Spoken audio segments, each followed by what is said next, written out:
Supremacy is a game where one wrong move can set you back days. And in my opinion, it's the lack of proper forward planning that leads to most early losses.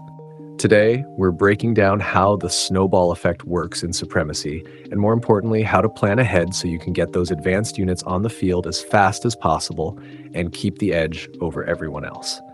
But before we jump into that, I just want to say a huge thank you to everyone who's recently subscribed, dropped a like, or left a comment.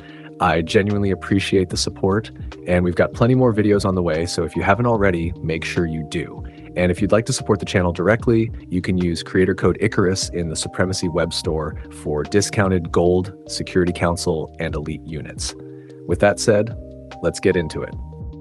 When most players load into a new game, they follow the exact same routine. Army base in every city, then recruiting offices, then arms industries. And honestly, in my opinion, most of that is a complete waste. Now, don't get me wrong. I'm not saying build nothing. I'm saying build what you actually need. Take the United Kingdom, for example. Instead of dropping an army base in every single city right away, I'd skip straight to recruiting offices. After that, I'd prioritize arms industries, but only in cities producing resources I know I'll need, like components and electronics.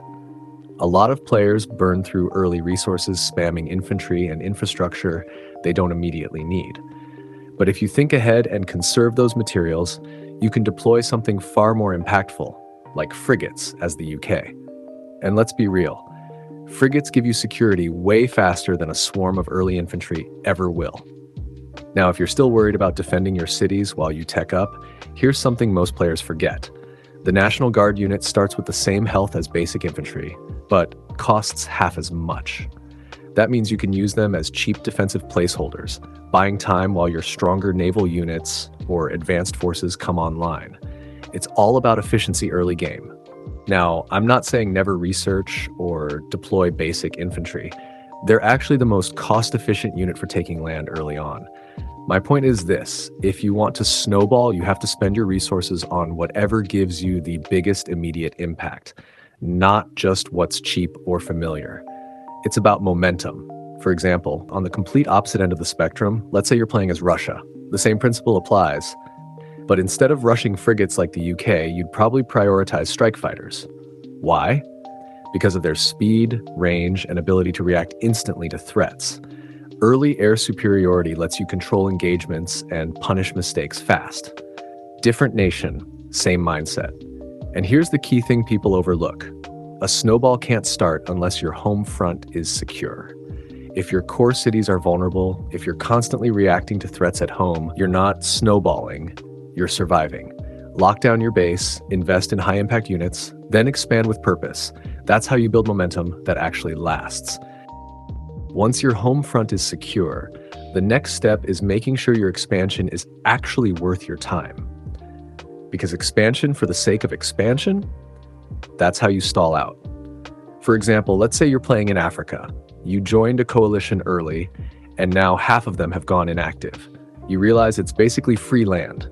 Most players would send a full ground stack and smash straight through whatever units are left. But that's not the most efficient way to handle it. Instead, send a single infantry unit ahead of time. First, capture any border provinces the target shares with a potential opportunist. Lock those down immediately so no one else can slip in and steal territory. After that, let that one infantry slowly work through the remaining provinces. Meanwhile, use air power or artillery to deal with the cities safely from range. What this does is keep your core forces free. Your stronger stacks aren't tied up cleaning inactive territory. They're available to defend, reposition, or launch a surprise attack on an active enemy who assumes you're fully committed elsewhere. And there's another big benefit most players overlook: morale. If you capture all the surrounding provinces first, they'll begin stabilizing. So when you finally take the city, its morale rises much faster because it's no longer surrounded by unrest. That means you can pull those garrisons out sooner and redeploy them where they actually matter. When it comes to expansion, not all land is created equal. Some countries and regions are simply more worth your time than others. Take Brazil or Russia, for example. They're massive, It can easily take you 2 or 3 days to clear every city and province just to officially end the war. And in the end, you might only gain 8 or 9 cities. That's a huge time investment for relatively low city density. And while you're busy grinding through empty provinces, your borders could be stretched thin and vulnerable. Now compare that to somewhere like the Middle East. Yes, it might cost you more in terms of resistance and stronger opponents, but the cities are far more concentrated. In the same time frame, you could potentially secure 50+ cities in a tight area. That density matters. It's easier to defend, it's easier to reinforce, and it allows you to secure your borders much faster once the war is over. Or look at the Balkans. Lots of AI nations, smaller countries, tightly packed cities. High reward, shorter wars, quicker consolidation. Now, I'm not saying if you're playing Italy, you should immediately march straight into the Middle East with no plan. But when deciding where to expand, you need to think about 3 things. How long will this take? How many cities am I actually gaining? And once it's done, can I realistically secure my borders? Because if expansion leaves you overstretched and exposed, it's not growth, it's a liability. The next way to set yourself up for the strongest possible mid-game is simple. Gather information constantly. Watch the news articles. Check what buildings people are constructing. Look at detailed player stats. And do this for potential enemies, no matter how far away they are. If I'm playing in Europe and the only player really snowballing is in South America, I'm still checking their progress. Distance doesn't matter. You might not fight them for weeks, but when you finally do, you'll already know what they rely on. And that's huge. If you've been paying attention, you can prepare direct counters ahead of time. That turns what could have been a difficult war into a calculated one. Too many players default to the same 2 or 3 units every match. But like I said earlier, everything is situational. If you only build what's familiar, eventually you'll run into someone who hard counters you. If your unit choices should always be based on one question: what gives me the most value for the resources I'm spending, or what secures me the fastest? If you're an island nation, Navy is security. If you're landlocked, air power is often your fastest reaction tool. Adapt to your geography. Adapt to your enemies, and most importantly, stay informed. Because the player who gathers the most information usually dictates how the war is fought. The units you choose in a match should always come down to one thing: what gives me the most value for the resources I'm spending, or what secures me the fastest. Your strategy shouldn't be based on habit, it should be based on position. If you're playing an island nation, Navy is your lifeline. Sea control equals security.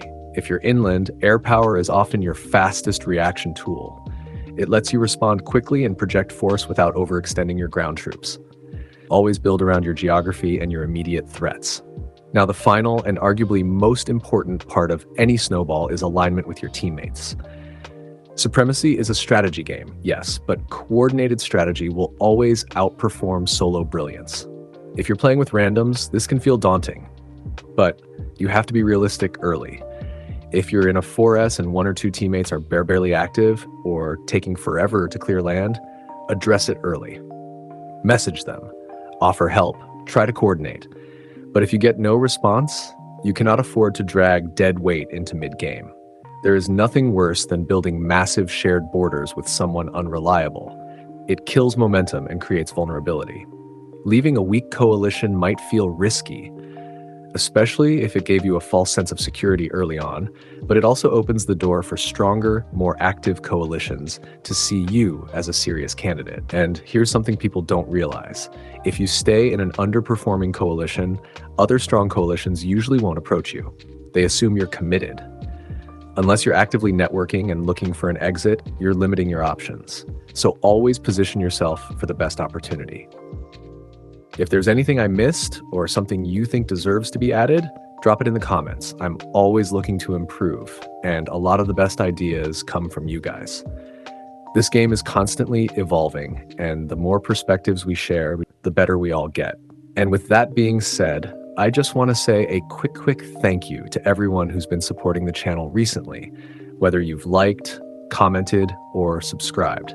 It genuinely means a lot. I appreciate every single one of you. I'll catch you in the next one. Goodbye.